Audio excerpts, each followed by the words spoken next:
Let me introduce big time foodie of my family, my brother Aris.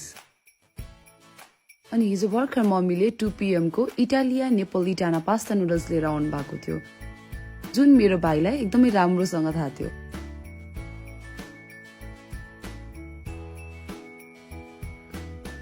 अब उसलाई त्यति try नगरेसम्म उसको भोक मेटिनेवाला त थिएन। अरु केही थाहा नभए नि मेरो भाइलाई खानेकुरा कहाँ हुन्छ चाहिँ थाहा हुन्छ। थ्याङ्कफुल्ली पकाउने इन्स्ट्रक्सन पनि प्याकेटको QR मा रहेछ। बनाउन पनि त्यतिकै सजिलो र टेस्ट पनि रेस्टुरेन्टको जस्तै।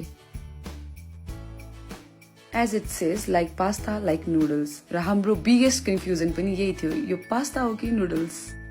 If anyone creates a TikTok video with 2 PM Italian Napolitana Pasta Noodles, they will get cashback of ₹50. Try गर्ने हैन त?